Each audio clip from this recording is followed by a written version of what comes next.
तो बच्चे लोग फटाफट इधर ध्यान देंगे सब कोई। तो आज हम लोग चालू करने वाले हैं बहुत ही इंटरेस्टिंग टॉपिक जिसका नाम है आपका इन्वेंट्री। ठीक है, तो आज बच्चे लोग हम लोग करेंगे इन्वेंट्री। बहुत ही इंटरेस्टिंग टॉपिक है, बहुत ही मजेदार टॉपिक है, आपको बहुत मजा आने वाला है। तो मेरे साथ बने रहिए और इन्वेंट्री सॉल्व करते जाइए। ठीक ठीक, तो यहां पर इन्वेंट्री पहला क्वेश्चन अराइज होता है, इन्वेंट्री बोलते किसको है? किसको बोलते हैं इन्वेंट्री?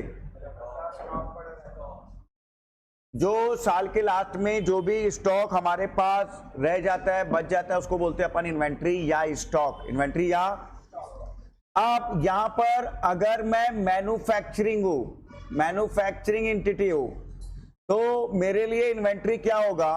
तो क्या मैं रॉ मटेरियल मंगाता हूं क्या प्रोडक्शन करने के लिए?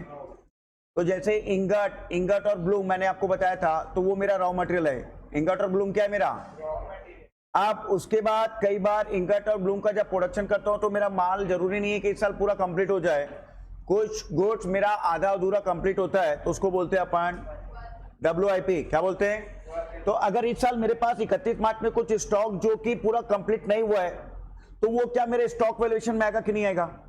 आएगा। ठीक है, फिनिश गुड्स, तो फाइनली जितना भी गुड्स बनता है जरूरी नहीं कि पूरा का पूरा तुरंत का तुरंत सेल हो जाए, तो कुछ फिनिश गुड्स मेरे पास मेरे गोडाउन में बचा होगा, तो वो भी क्या हो जाएगा? मेरा इन्वेंट्री। क्या हो जाएगा? तो पहला क्या है आपका? रॉ मटेरियल, फिर क्या है आपका? WIP, फिर फिनिश गुड्स, फिर आता है आपका store and spare. Store and किसको बोलते हैं? Store and spare. जैसे फॉर एग्जांपल मेरी फैक्ट्री है, फैक्ट्री में मेरे को oil, grease, nut, bolt, packing material जो मशीन में लगते हैं, ये सब मैं अपने स्टोर में ला के रखता हूं। तो 31 मार्च में मेरे स्टोर में भी काफी सारे स्टोर के आइटम होंगे। ठीक है, नट, बोल्ट, पैकिंग, ऑयल, ग्रीस, तो ये सब मेरे स्टोर के आइटम है, वो भी मेरा इन्वेंट्री है। क्या है मेरा? इन्वेंट्री। इसके बाद बच्चा लोग आपका आएगा पैकिंग मटेरियल। कौन सा मटेरियल? जब आप गुड्स को बनाते हैं तो कई बार पैक करने के बाद आप सील करते हैं, तो जितना भी पैकिंग मटेरियल मेरे पास पड़ा हुआ वो भी क्या है? मेरा इन्वेंट्री। क्या है मेरा? उसके बाद अगर मैं ट्रेडिंग कंसर्न हूं, मैं गुड्स बनाता नहीं हूं, मैं गुड्स क्या करता हूं? परचेज करके सेल करता हूं, तो उसको बोलते हैं ट्रेडिंग कंसर्न। तो जो भी उसके पास गुड्स पड़ा हुआ है वो भी क्या होगा? उसका इन्वेंट्री। क्या होगा? जैसे फॉर एग्जांपल मेरा इलेक्ट्रॉनिक का शॉप है, मैं TV, fridge, cooler, AC purchase करके सेल करता हूं, तो जितना भी साल के लास्ट में मेरे पास टीवी, फ्रिज, कूलर, एसी बच गया, वो क्या होगा? मेरा इन्वेंट्री। क्या होगा? मेरा इन्वेंट्री। ठीक है, अब इन्वेंट्री का वैल्यूएशन करने के लिए सबसे पहले आपको देखना पड़ेगा उसका टेक्निक। क्या देखना पड़ेगा बेटा? तो बोलता है अगर हिस्टोरिकल कॉस्ट मेथड है, हिस्टोरिकल कॉस्ट मेथड है और उसमें इन्वेंट्री नॉट ऑर्डिनरली इंटरचेंजेबल है, तो स्पेसिफिक आइडेंटिफिकेशन मेथड। सर नहीं समझ में आया, ये वाला पूरा बाउंसर गया सर। हिस्टोरिकल कॉस्ट मेथड में दो चीज बोलता है, पहला बोलता है कि नॉट ऑर्डिनरली इंटरचेंजेबल, और यहां पर बोलता है ऑर्डिनरली इंटरचेंजेबल, दो चीज बोलता है। ठीक,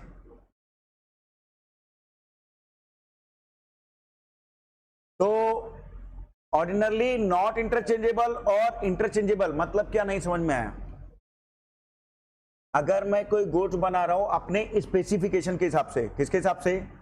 जैसे फॉर एग्जांपल के लिए डक्टिंग, ये डक्टिंग अगर जो मैंने बनाया अपने हिसाब से बनाया क्या, तो मेरे को जो डक्टिंग बना के दे रहा है वो यस बोलेगा यार मेरे घर में बेच दो, चलेगा क्या? नहीं, उसके रिक्वायरमेंट कुछ और होगी, उसका पाइपलाइन कुछ और तरीके से जाएगा, तो अभी उसके पास चलेगा क्या मेरा वाला? नहीं, मेरे स्पेसिफिक आइडेंटिफिकेशन मेथड मेरे हिसाब से क्या हुआ है? आपका इन्वेंट्री रेडी हुआ है। आया समझ में?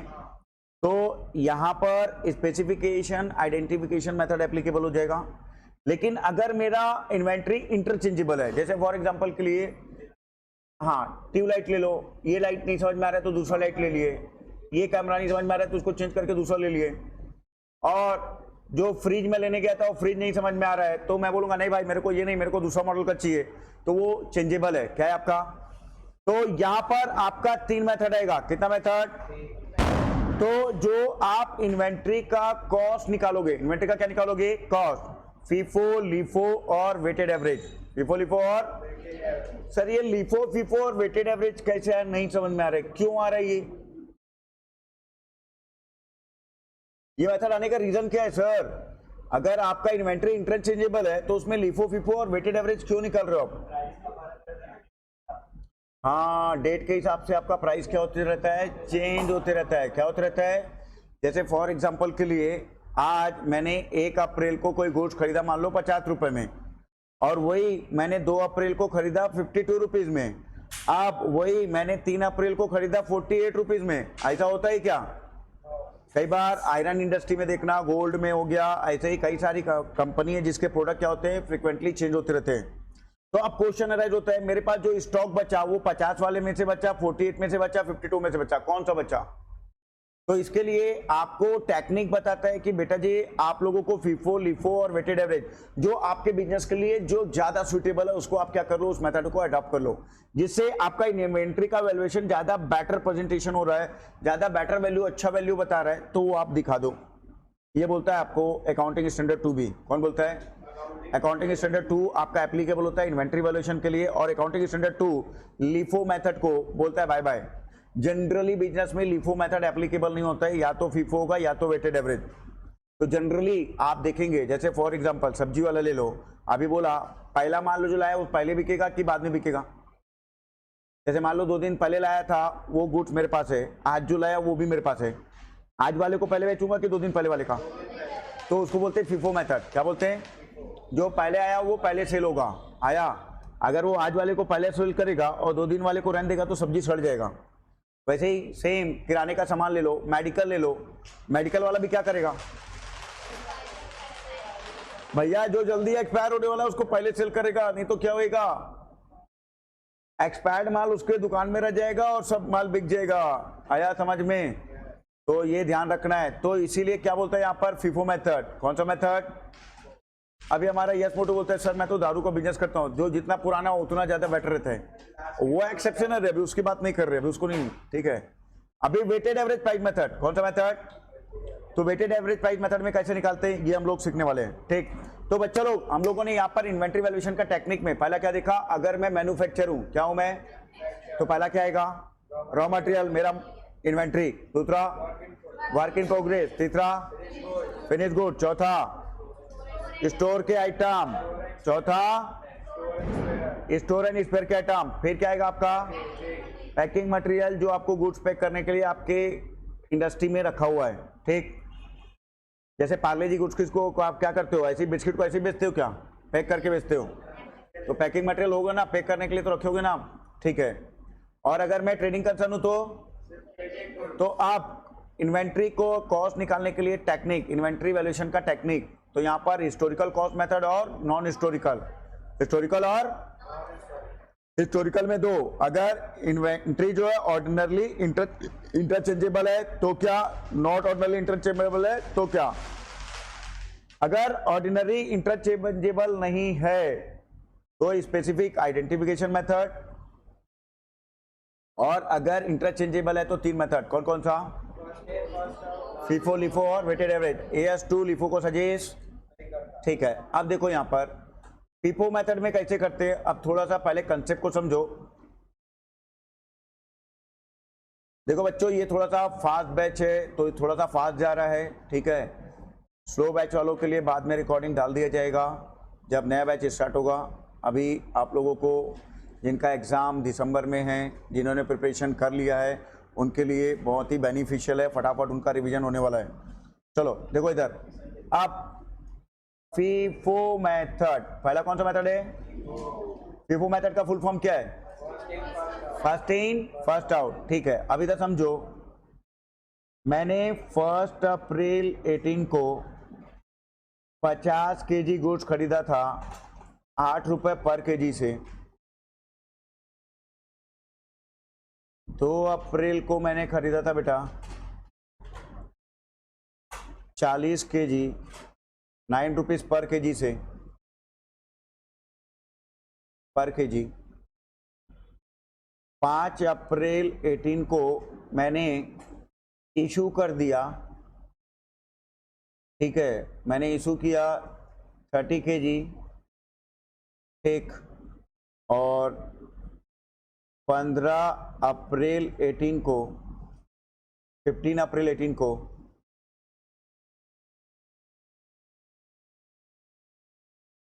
60 kg एट द रेट ₹10 पर kg के हिसाब से परचेस किया। 28 अप्रैल को मैंने 80 kg फिर इशू कर दिया, ठीक, हाँ इशू किया। और 30 अप्रैल 18 को फिर मैंने 40 kg एट द रेट ₹12 पर kg के हिसाब से परचेस कर लिया, ठीक। तो अब आपको बताना है कि मेरे पास जो क्लोजिंग स्टॉक बचा है उसका इन्वेंट्री का कॉस्ट के हिसाब से कितने का वैल्यूएशन करूं। अभी मैं एनआरवी नहीं बोल रहा हूं, अभी मैं सिर्फ कॉस्ट की बात कर रहा हूं। As per accounting standard 2 inventory का जो वैल्यूएशन करते हैं वो अपन करते हैं कॉस्ट और NRV which ever is lower. तो अभी मैं सिर्फ किसकी बात कर रहा हूं, आपका यहाँ पर कॉस्ट की बात कर रहा हूं। किसकी बात कर रहा हूं, कॉस्ट। तो अभी कॉस्ट कैसे निकालना है उसके लिए 3 मेथड, फीफो, लिफो और वेटेड एवरेज, तो तीनों अपने को सीखना है। अभी फर्स्ट इन फर्स्ट आउट से 880, तो लक्ष्य जैन का आंसर आया है अभी 880, उसका कॉस्ट आया है, ठीक है। और कौन है, यस मोटू,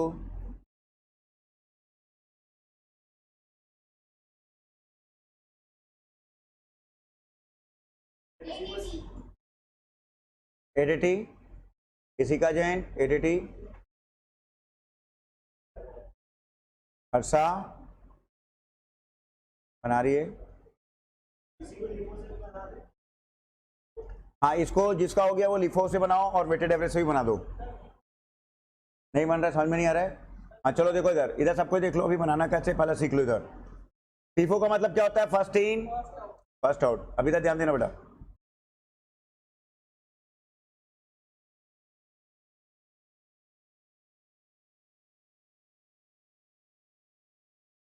आप लोग वैसे निकाल सकते थे शॉर्टकट तरीके से दिमाग लगा के, बट मैं आपको पूरा फॉर्मेट बना रहा हूं।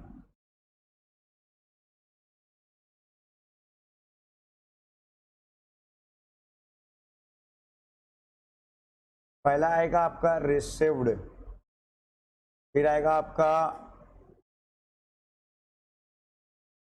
इशूड, फिर आएगा आपका बैलेंस, यहाँ पे आएगा आपका क्वांटिटी, रेट, अमाउंट, ठीक है।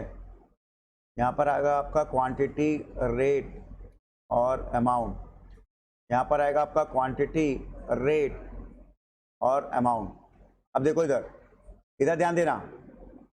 सबसे पहला अपन ने डेट लिख लेना यहाँ पर, 1 अप्रैल 18 को कितना केजी लिया अपन ने, 50 केजी, 1 केजी ₹8 रेट पर केजी, कितना जाएगा यहाँ पर 400, कितना जाएगा, ठीक है।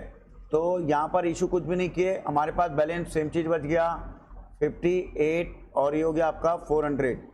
फिर अपन ने 2 अप्रैल को और परचेस किया, ठीक है। तो ये हमारे पास पिछले ओपनिंग इन्वेंट्री। 2 अप्रैल 18 को अपन ने और परचेस किया बेटा 40 केजी, 9 के हिसाब से कितना होगा 360। अब इन्वेंट्री अपने पास कितना बचा, ओपनिंग का 50 × 8 के हिसाब से 400 एज इट इज कॉपी कर देना। अब आपने 40 केजी और परचेस किया बेटा, ठीक है। तो यहाँ पर 40 केजी आपके पास फिर बैलेंस में बच गया है, 40 केजी 9 के हिसाब से 360, राइट। अब अपन चलते हैं आगे। 5 अप्रैल को हम लोगों ने इशू किया बेटा, तो इशूड किया है, तो इशूड कॉलम में आपको लिखना पड़ेगा 30 केजी। अब यहां पर आपको ध्यान देना है बच्चों, ये 30 KG first in first out method, कौन सा मेथड, फीफो मेथड के हिसाब से यहां पर किया आएगा। तो फीफो मेथड के हिसाब से 30 केजी 8 वाला जाएगा कि 9 वाला जाएगा, 8 वाला जाएगा ना सर। पहले तो ये आया था ना सर 8 वाला, तो यहां पर 30 × 8 के हिसाब से कितना हो जाएगा, यहाँ पर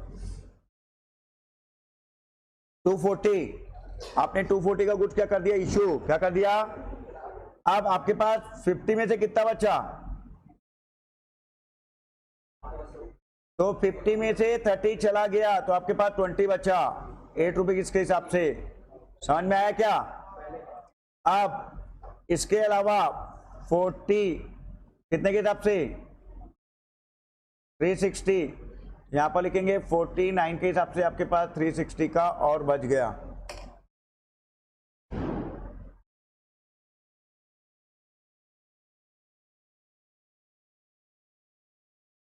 चलो यहां तक हो गया सबका, इसमें डाउट है किसी को। चलो अब अपन ने 15 अप्रैल को और परचेज किया बेटा, हाँ कितना लिया अपन ने 60 kg, कितने के हिसाब से कितना हो जाएगा 600। अब यहां पर आपके पास बचा कितना है बेटा, यहां ध्यान देंगे 28 के हिसाब से 160 का 40, पहले वाला पुराना पूरा कॉपी कर लो 60, फिर आपने अभी 60 और करा है तो 60 आपके पास और हो गया 10 के हिसाब से 600। यहां तक किसी को कोई डाउट नहीं है, हाँ चलो। अब यहां पर 28 अप्रैल को अपन ने और इशू किया है, यहां पर अपन ने जो इशू किया है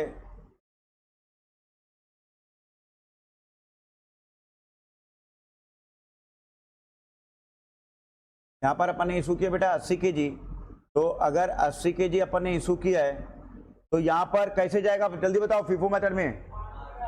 सबसे पहला 20 ले लो, 28 के हिसाब से कितना हो जाएगा 160, तो 80 में से 20 गया, अभी 40 और आ जाएगा क्या 49 के हिसाब से कितना हो जाएगा 360।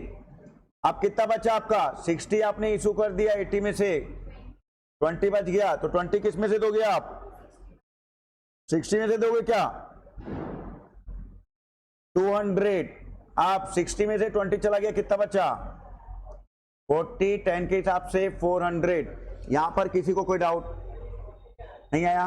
देखो आपने टोटल कितना इशू किया 80 kg आपने इशू किया, तो 80 kg first in first out, तो आपके पास पहले 20 kg पड़ा हुआ है क्या, तो 20 kg को आपने किया, 20 के बाद 40 को किया, तो टोटल कितना हो गया 60, तो 80 में से 60 गया, कितना बचा 20, तो 20 कहां से उठाओगे यहां से 10 वाले में से, तो आपने 10 रुपए का, हाँ FIFO method first in first out, जो पहले गुड्स आया वो पहला इशू होगा। हाँ अब अपन ने और परचेज किया है 30 अप्रैल को, तो 30 अप्रैल को अपन ने और परचेज किया बेटा 40 12 के हिसाब से 480, राइट। अब यहां पर आपके पास जो स्टॉक बचा है ये 40 10 के हिसाब से 400 वाला, और ये 40 12 के हिसाब से 480, तो टोटल आपके पास क्वांटिटी बचा है 80 kg और 880। ये आपका फाइनल आंसर 30 अप्रैल को आपके पास इतनी क्वांटिटी और इतने की वैल्यू का स्टॉक बचा है, कॉस्ट इतने की कॉस्टिंग का गुड्स, ठीक। तो अकाउंटिंग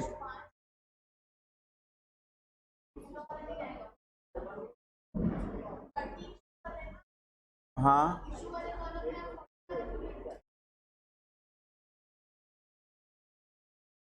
अच्छा, इसको 50 को मैं 30 करके ले लिया क्या,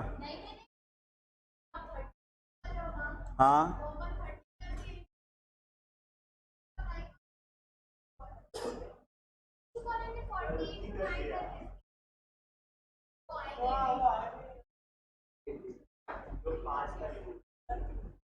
क्या चीज,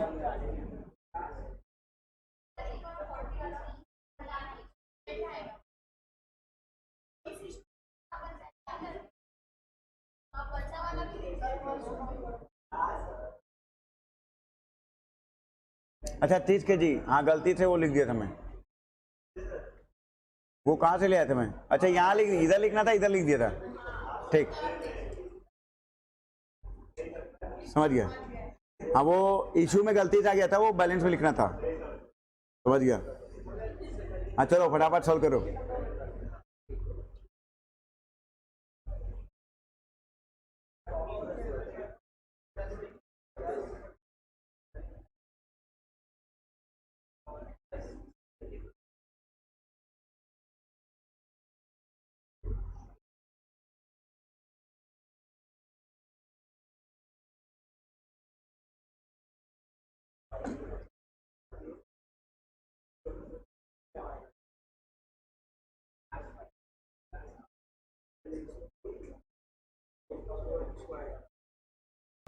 अब इसी क्वेश्चन को अगर अपन लिफो मेथड में करेंगे, कैसे करेंगे ध्यान दो इधर। बना रहे हो पहले? हाँ चलो करो। हाँ देखो इधर लिफो कैसे बने एक बार समझ लो, फिर आप लोग करना इधर। अभी 30 लास्ट इन फर्स्ट आउट, तो 30 ये 40 में से जाएगा, ठीक है। तो 40 में 9 वाला था, तो 9 क्रेडिट से यहां पर 270 आ जाएगा आपका। और अब यहां पर आप चेंज करेंगे बेटा, कैसे चेंज करेंगे देखो इधर। आपके पास 58 वाला 400 रह गया है, आप 40 में से 30 गया, तो आपके पास 10 9 वाला कितना हो गया आपका 90, ठीक है। तो ऐसा ही आप लोगों को सॉल्व करते जाना है। क्लियर हुआ सबको? अब यहां पर आप वापस लिखेंगे 58 के हिसाब से 400, 10 9 के हिसाब से 90 और 60 10 के हिसाब से 600। फिर इसके बाद आपने टोटल 70 इशू किया है। तो अब यहां पर ध्यान रखना बच्चों लोग, कैसे सॉल्व करना है आप लोगों को। तो last in first out, last वाला आपका 60 है, तो 60 10 के हिसाब से 600 हो जाएगा और 10 9 के हिसाब से आपका 90। तो अल्टीमेटली 58 के हिसाब से आपका 400 का बच गया, ठीक। तो आपका लास्ट का आंसर कितना आ रहा है बता दो इसका। 800 आ रहा है सबका। तो ऐसे ही आपको लिफो मेथड बनाना है, ठीक। अब थर्ड वेटेड एवरेज, थर्ड क्या आएगा बेटा। अब वेटेड एवरेज मेथड कैसे बनेगा, अब उसको ध्यान रखना है आपको। चलो वेटेड एवरेज का कंसेप्ट बता रहा हूं, उसके बाद आप लोग कर लेना। इधर ध्यान दो सब, everybody concentrate, everybody. Weighted average में क्या करना है, इधर देखो। आपको यहां पर क्या करना है बेटा, यहां पर ध्यान से देखो, शॉर्टकट तरीका बता रहा हूं, आसानी से वैसे ही सॉल्व करना। सबसे पहले क्या करना, आप पहले वैल्यू को टोटल कर लो। 400 प्लस 360 कितना हो रहा है 760। क्वांटिटी 50 प्लस 40 कितना हो रहा है 90। आप 760 डिवाइडेड बाय 90 करो,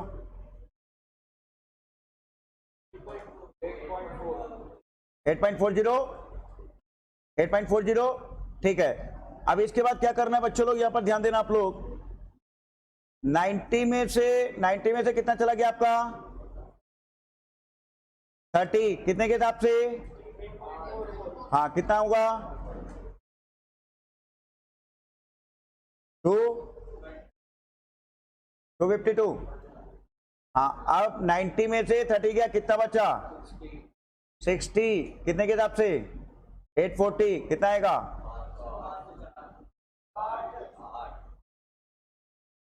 हाँ 508 आएगा, कंफर्म है।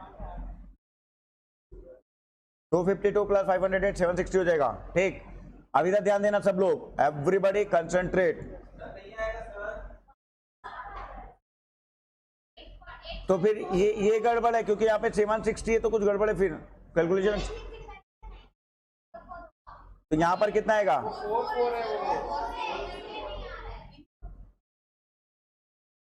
8.44।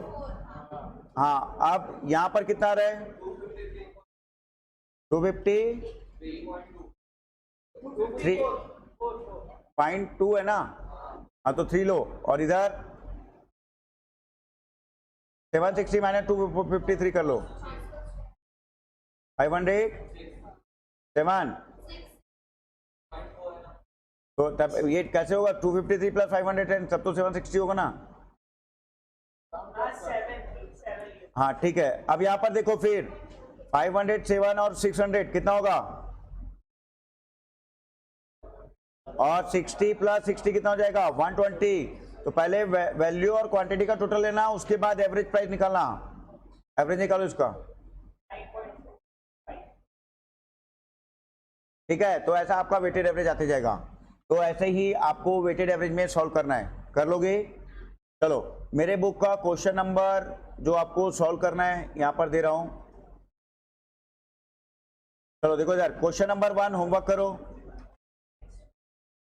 दिमाग लगा के सॉल्व करके आना है आप लोग को। क्वेश्चन नंबर 2, क्वेश्चन नंबर 3,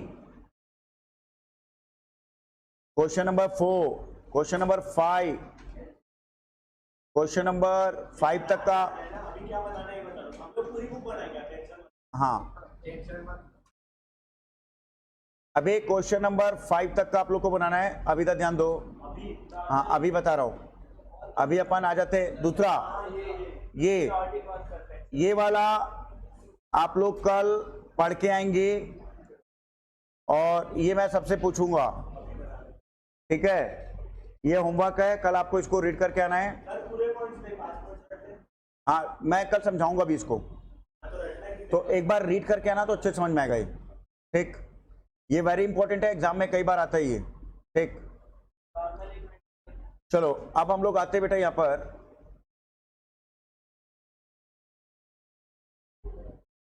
ये सब आपका लिफो फिफो अगर है, historical cost method.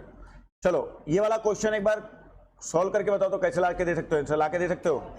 Adjusted selling price method, adjusted selling price method में आपका इन्वेंट्री का वैल्यू कैसे निकालना है, तो एक बार आप लोग ट्राई करो, फिर मैं बताता हूं।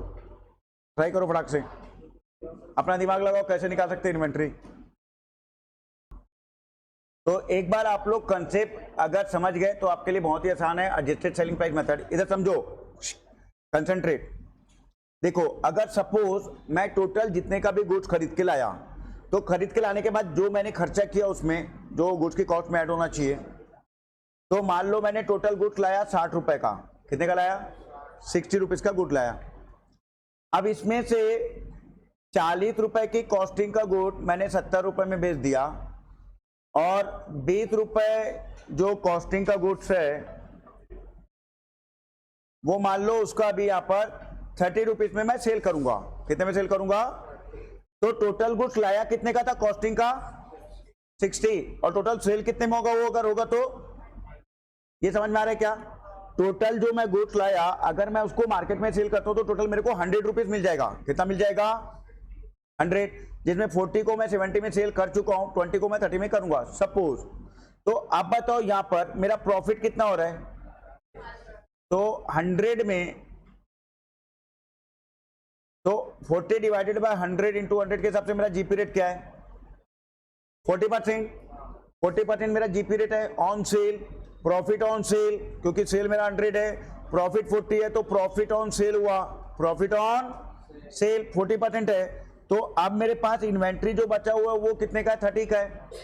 30 में अगर मैं 40% में माइनस करता हूं, क्या करता हूं, मैं सिर्फ समझाने के लिए डाटा लिया था ना, उसको क्रॉस चेक नहीं करना, ठीक।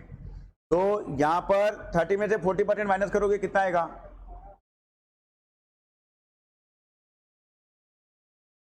18। तो 18 रुपीज आपका कॉस्ट ऑफ इन्वेंट्री होगा। मैंने सिर्फ समझाने के लिए कंसेप्ट बताया, ठीक है।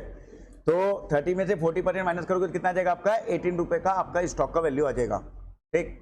चलो अब इसको कैसे सॉल्व करना है मैं आपको फिर सॉल्व करके बताता हूं। देखो इधर, देखो सबसे पहला मैं गुड्स खरीदने गया, तो बोले भैया गुड्स रिसीव फ्रॉम सप्लायर हम लोगों ने 15,75,500 का किया था। तो ए goods received from supplier, right, 15,75,500 be less, यहां पर ट्रेड डिस्काउंट है आपका, ट्रेड डिस्काउंट कितना दिया है, subject to trade discount and tax, इतना अपने को अभी 3% कितना आएगा 47265। हाँ अब कितना आ रहा है ट्रेड डिस्काउंट माइनस करने के बाद,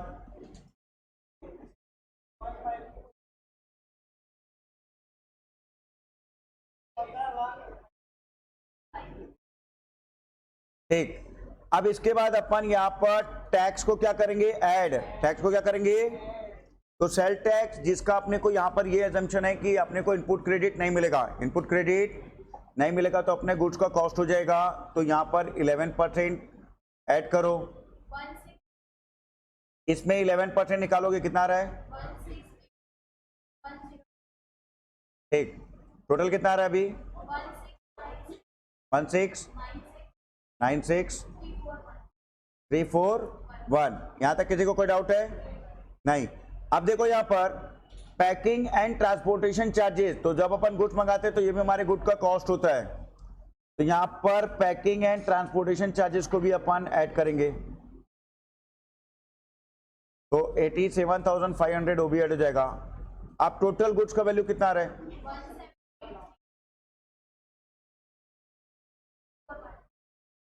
841।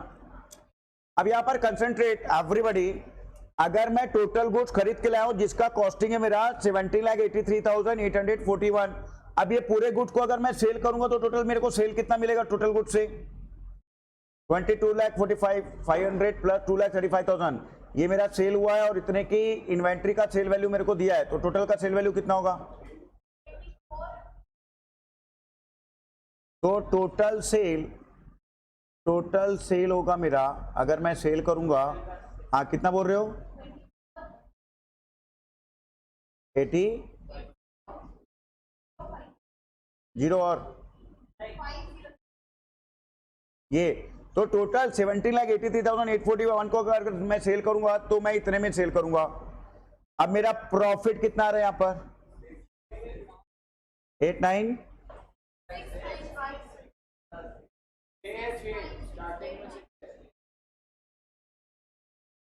69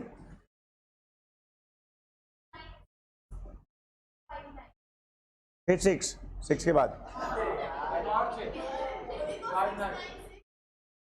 हाँ ठीक है। अब यहां पर जीपी रेट निकाल सकते क्या अपन? हाँ, तो जीपी रेट कैसे निकालेंगे? Gross profit upon sale into 100। तो ग्रॉस प्रॉफिट मेरा ये आया बेटा, तो इसको ये आया मेरा gross profit 696659 divided by 2480,500 into 100। बताओ जीपी रेट कितना आ रहा है?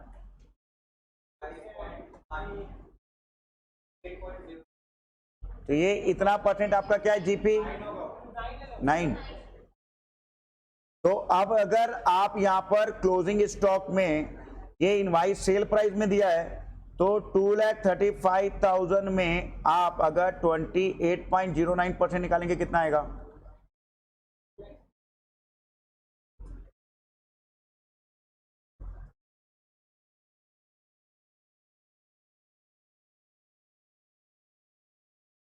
निकाले क्या?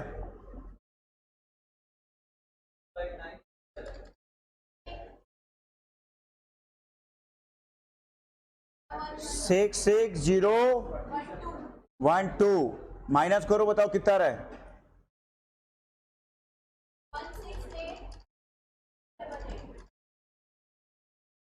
168,988। ये मेरा एडजस्टेड सेलिंग प्राइस मेथड में जो सेल वैल्यू का गुड्स बचा था उसका कॉस्ट इतना है, ठीक। तो मेरा गुड का कॉस्टिंग आ गया एडजस्टेड सेलिंग प्राइस मेथड, ठीक। तो अपन जितने भी सेल वैल्यू का गुड्स है उसमें प्रॉफिट हटा लेते हैं तो हमारा गुड्स का कॉस्ट आ जाएगा। तो इतने का सेल वैल्यू था, उसका प्रॉफिट अपन ने एलिमिनेट कर दिया, तो ये हमारा कॉस्ट आ गया। तो sale minus profit is equal to cost. हाँ, किसी को कोई डाउट है? नहीं?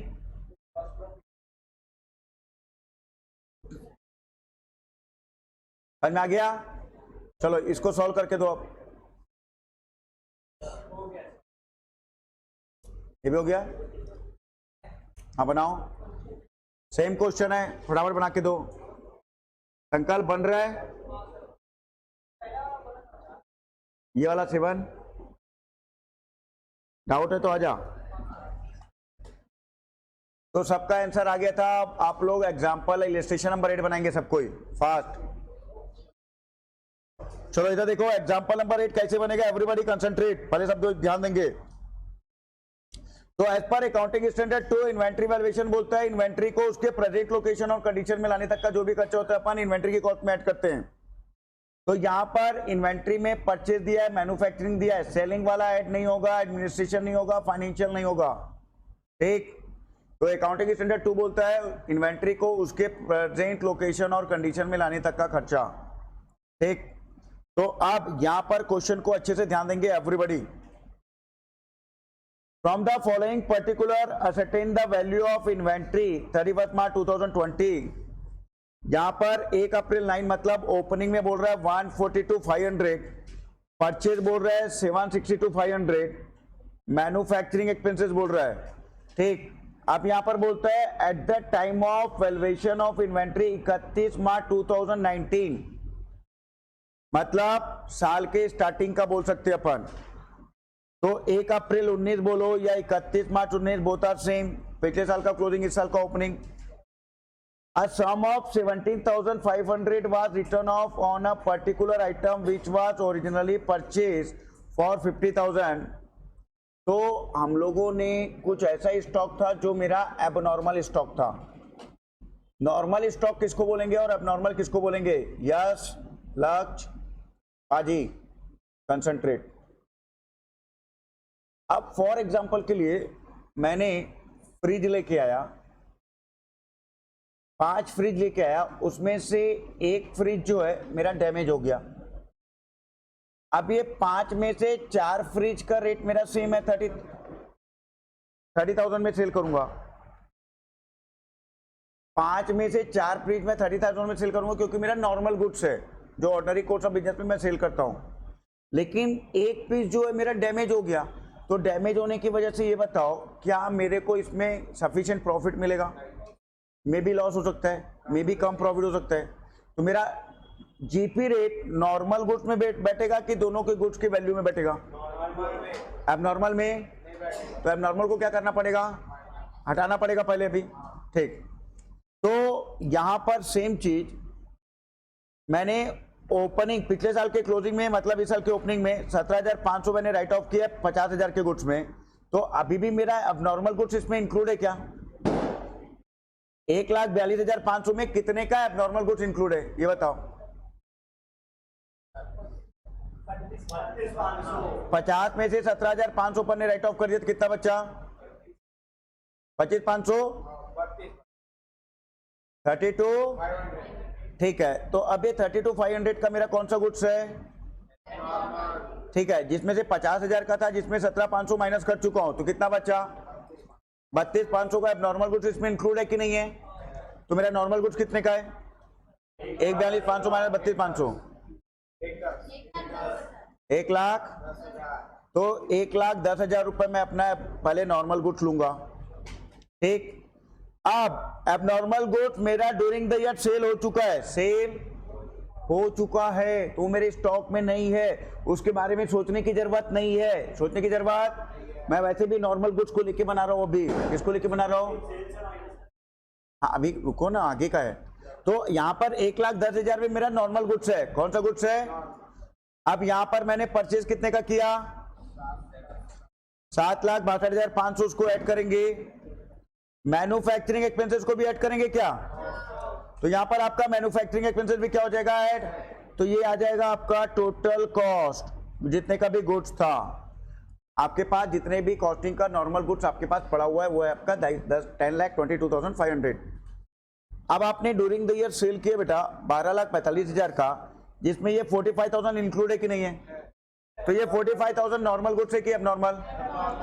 अगर मैं मेरे पास 11 लाख, 11 लाख, 10,22,500 का गुड्स है। अब जो मैं सेल किया हूं उसमें से ग्रॉस प्रॉफिट माइनस करने के बाद जो कॉस्ट आएगा उसको माइनस करने के बाद मेरा क्लोजिंग स्टॉक आएगा कि सेल को माइनस करने से आएगा? सेल में से मान लो मेरे पास 10 रुपए का गुड्स था, कितने की कॉस्टिंग का गुड्स सेल कर दिया? 8 की कॉस्टिंग का, तब आएगा। सीओजीएस माइनस करूंगा तो आएगा। तो मेरे को यहां पर कॉस्ट निकालना पड़ेगा। तो जो मेरा सेल हुआ है क्या हुआ है? कितने का हुआ है? इसमें से अब नॉर्मल गुड्स कितने का सेल हुआ है? तो नॉर्मल गुड्स कितने का सेल हुआ है? अच्छा, मेरा जीपी रेट क्या है? ऑन सेल दिया है क्या? तो अब ये जीपी रेट मैं नॉर्मल गुड के सेल में अप्लाई कर सकता हूं क्या? और अब नॉर्मल गुड जो सेल हुआ वो मेरे कोई काम का? मेरे को नॉर्मल गुड्स कितना था मेरे पास? 10,22,000। उसमें से कितने की कॉस्टिंग का नॉर्मल गुड सेल हो गया निकाल लिया हूं क्या मैं? कितने की कॉस्टिंग का? हाँ, माइनस करने के बाद 12 लाख में 20% माइनस करो, कितना आएगा? 2,40,000। तो कॉस्टिंग कितने की कॉस्टिंग का गुड बिक गया? 9,60,000। तो फाइनली आपके पास 62,500 का गुड्स बच गया।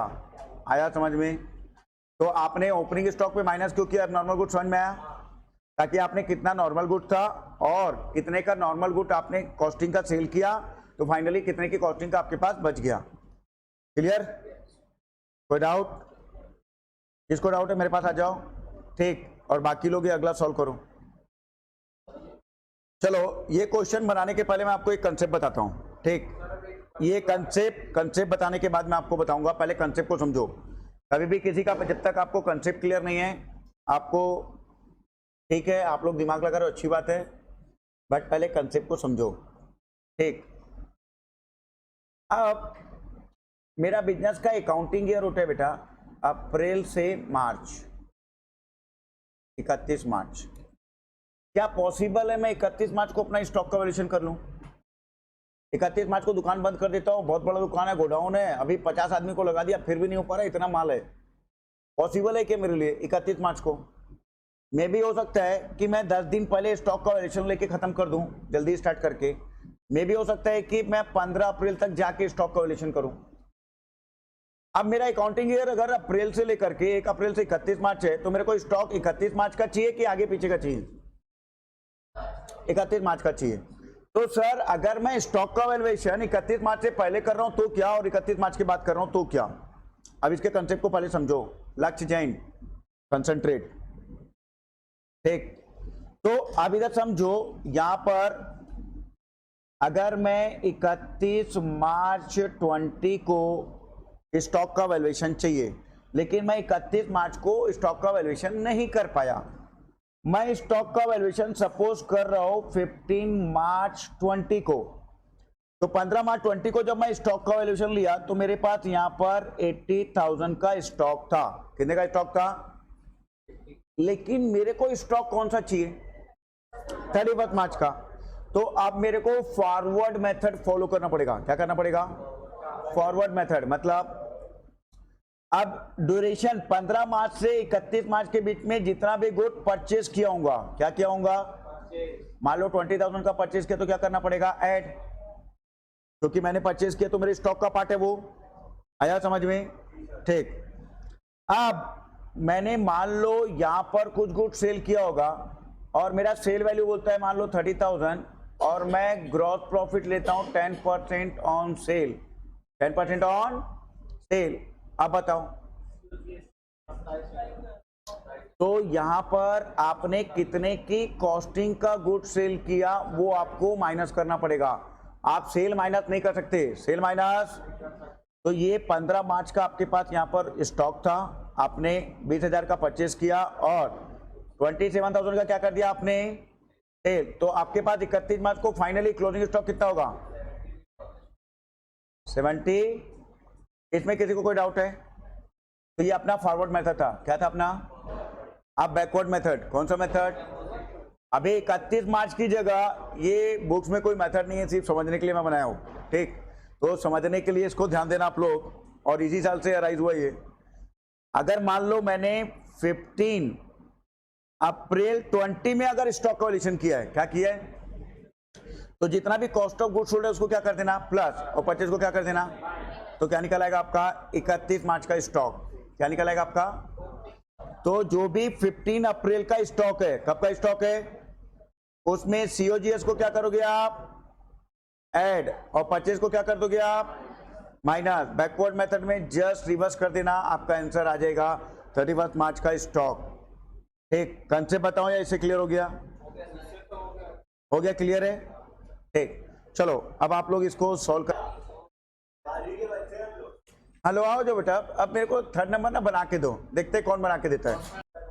तो बच्चों, हम बहुत ही अच्छा क्वेश्चन, ICI मॉड्यूल का एक अच्छा क्वेश्चन जो अधिकतर बच्चों को दिक्कत करता है, और ये क्वेश्चन कुछ भी नहीं है, बहुत ही आसानी से बनेगा। थोड़ा सा आप दिमाग ओपन करके बैठे और क्वेश्चन का पूरा पोस्टमार्टम करने जा रहा हूं। आप ध्यान देंगे तो आपको पूरा पिक्चर क्लियरिटी मिलने वाला है। ठीक, अब यहां पर बोलता है the profit and loss account of Hanuman. तो हनुमान जी बोलते हैं कि हमारा प्रॉफिट 6 लाख का है, after considering the closing stock 3,75,000 on 31 मार्च 2020। तो जब हम लोगों ने प्रॉफिट निकाला था उस समय हमारा क्लोजिंग स्टॉक था 3,75,000 का। कितने का था? Subsequently, the following information was obtained from the scrutiny of the books. तो हम लोगों ने बुक्स ऑफ अकाउंट को एकदम डेप्थ में जाके चेक किया तो हमको कुछ कुछ गलतियां मिली। ठीक है, तो आप purchase for the year include 15,000 रुपए paid for new electric fitting for the shop. इसका मतलब आपने क्या समझा?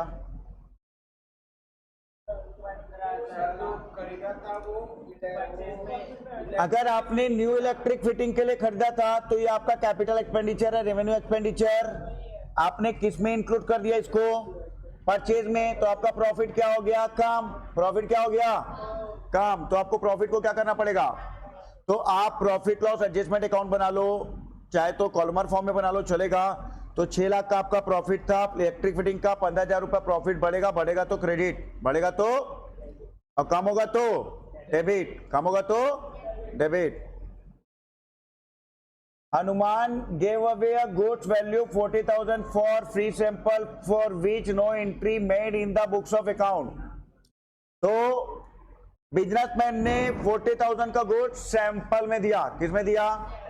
तो लक्ष्य जैन, इसकी क्या एंट्री होगी और इसका ट्रीटमेंट क्या होगा? एंट्री बोल, जनरल एंट्री। हाँ तो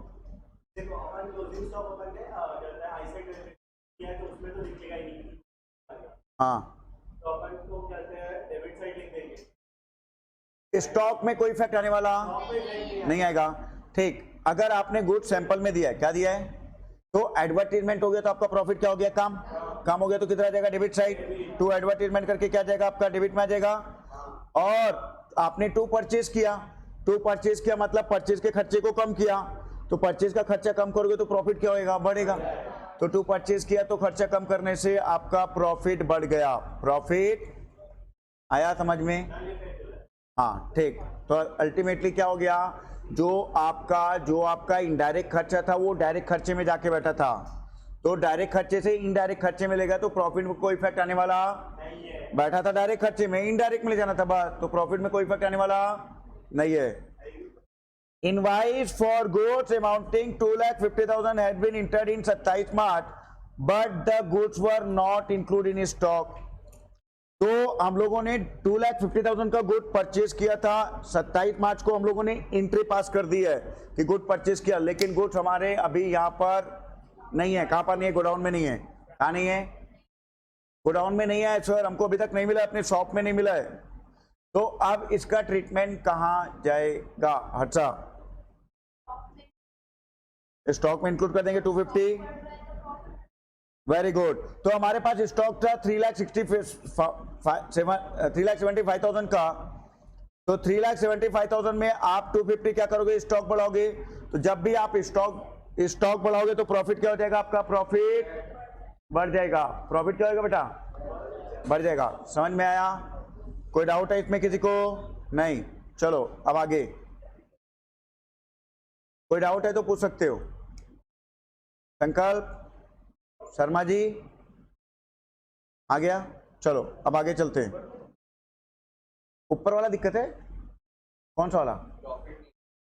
नहीं अभी मतलब फाइनल नहीं आया कि अभी चलूं आगे? हाँ चलो अभी आगे चल रहा हूं। In March 2020 good 2 lakh sold and delivered were taken in the sale for April 2020।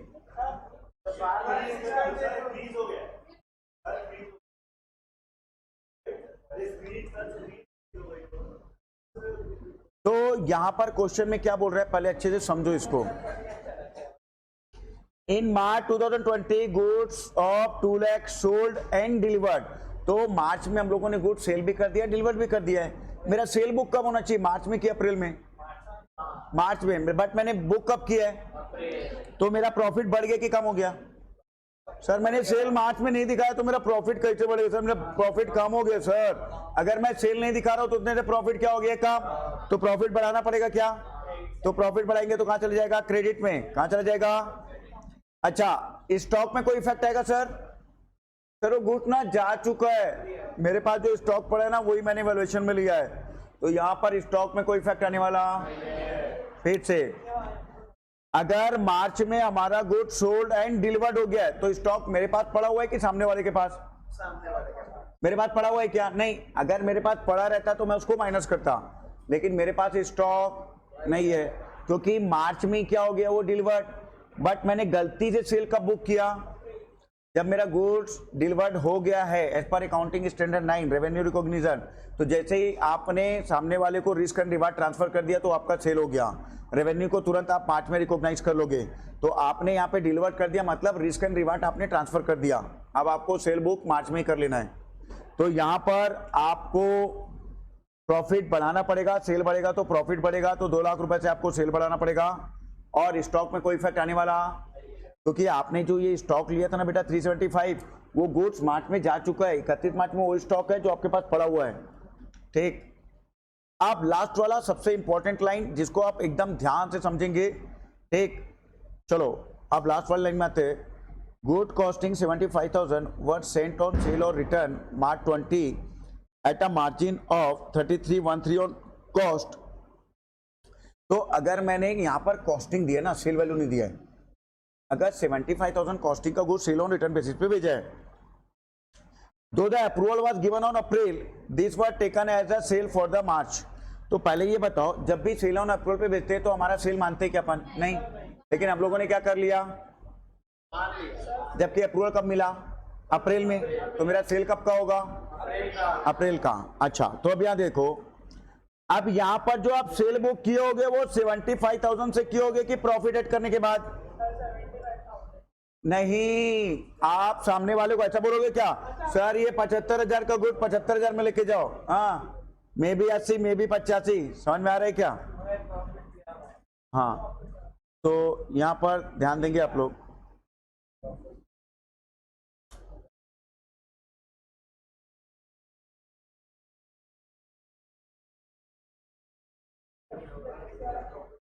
हाँ, यहां पर ध्यान देंगे आप लोग, थोड़ा ध्यान देंगे बेटा।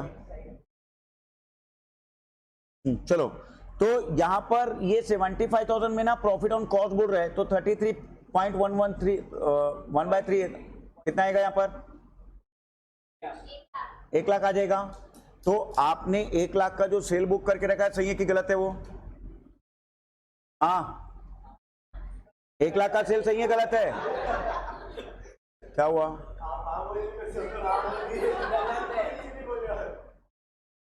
तो आपने जो सेल बुक किया है वो सही है कि गलत है? गलत है। तो सेल हटेगा तो प्रॉफिट क्या होगा? कम। तो अपना प्रॉफिट कम करने के लिए 1 लाख रुपए से क्या करना पड़ेगा? प्रॉफिट कम करना पड़ेगा। क्या करना पड़ेगा? तो कम होगा तो डेबिट। अब इधर समझो, ये 75,000 का स्टॉक किसके पास पड़ा हुआ है? कस्टमर के पास। किसके पास पड़ा हुआ है? तो मेरे स्टॉक के वैल्यूएशन में इंक्लूड है क्या? नहीं ना सर, आप अभी बोले आपके पास जो गोडाउन में वो स्टॉक है, तो वो कस्टमर का स्टॉक आपका है कि नहीं? तो आपके स्टॉक में ऐड होगा कि नहीं होगा? तो आपको आपके स्टॉक में ऐड करना पड़ेगा। किस में ऐड करना पड़ेगा? अच्छा, स्टॉक में ऐड करेंगे तो प्रॉफिट भी बढ़ेगा कि नहीं बढ़ेगा? क्लोजिंग स्टॉक बढ़ाओगे तो प्रॉफिट भी बढ़ेगा, तो क्रेडिट बढ़ेगा। तो अल्टीमेटली आपका आंसर कितना आ जाएगा? 10,40,000। 10 लाख ये आपका प्रॉफिट आएगा और ये आपका एक्चुअल स्टॉक आ जाएगा आपके फाइनेंशियल स्टेटमेंट के हिसाब से। ठीक, इसमें किसको क्या नहीं समझ में आया पूछो। हैं? बन गए? आप 4 बनाओ, 4 ट्राई करो फटाफट, everybody fast.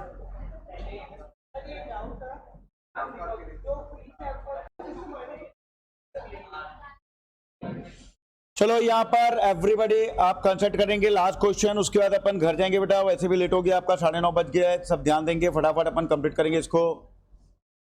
Physical verification of stock in business was done on 23 जून 2020।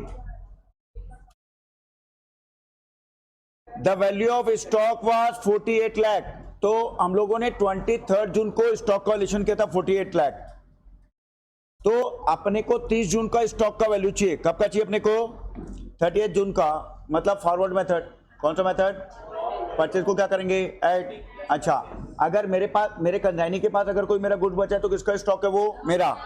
अच्छा, सेकेंड, अगर अपन ने सेल किया है, क्या किया है, तो कॉस्ट ऑफ गुड्स सोल्ड को क्या करना पड़ेगा अपने को? माइनस। ठीक है, तो उसके अलावा सेल ऑन अप्रूवल अगर भी है तो उसको भी अपन यहां पर क्वेश्चन में अच्छे से समझेंगे।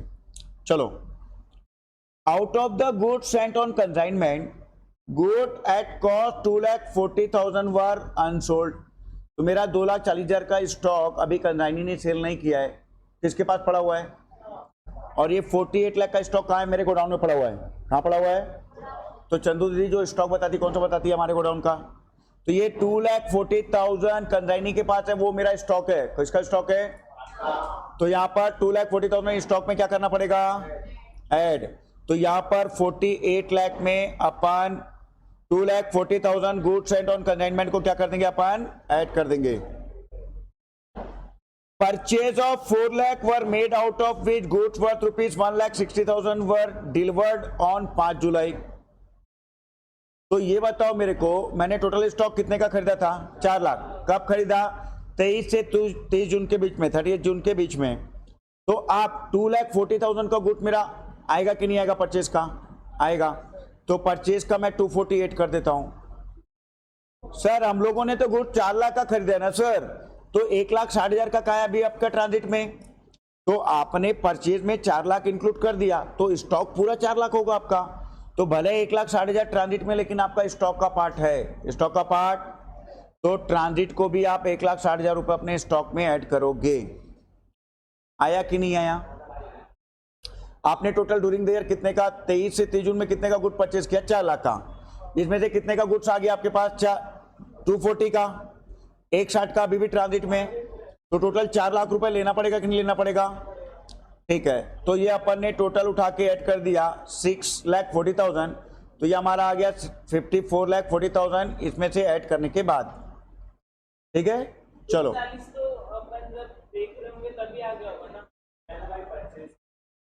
परचेज किए हैं? नहीं, अभी आया वो, फॉरवर्ड मेथड है। 23 से, इधर क्या लिखा है? बिटवीन 23 से 30 जून लिखा हुआ है यहाँ पर ऊपर में।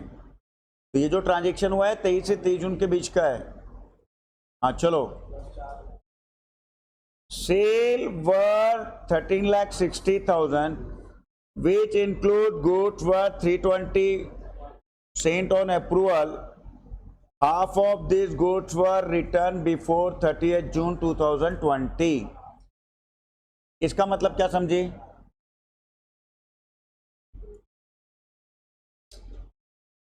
हम लोगों ने टोटल कितने की वैल्यू का गुड सेल किया था?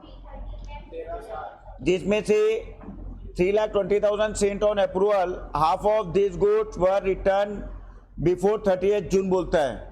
तो अभी सेल रिटर्न हो गया, तो 320 का 1 आप कितना हो जाएगा आपका?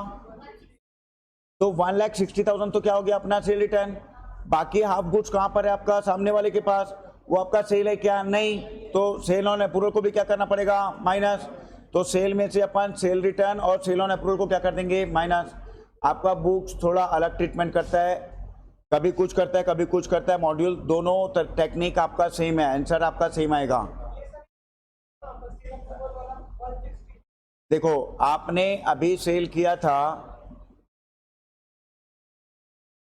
इधर ध्यान देना, इधर ध्यान देना। टोटल 23 जून से लेकर के 23 जून तक आपने कितने सेल किया था? 63। उसमें से आपका कितने का गुड्स वापस आ गया? हाफ। 320 का गुड्स आपने भेजा था सेल और अप्रूवल से, जिसमें से आधा मतलब 160 का गुड्स आपके पास आ गया। तो ये सेल में से 160 क्या करेंगे? माइनस। बाकी आधा गुड्स कहां पर है अभी कस्टमर के पास? वो एक्चुअल सेल है क्या? नहीं। तो उसको भी क्या करना पड़ेगा? माइनस, क्योंकि पूरा 3 बीस इंक्लूड है सेल में, तो पूरे 3 बीस को माइनस करना पड़ेगा। आधा रिटर्न आ गया, आधा अभी भी सेल ऑन अप्रूवल में। तो सेल ऑन अप्रूवल आपका सेल नहीं है, सेल ऑन अप्रूवल आपका सेल नहीं है।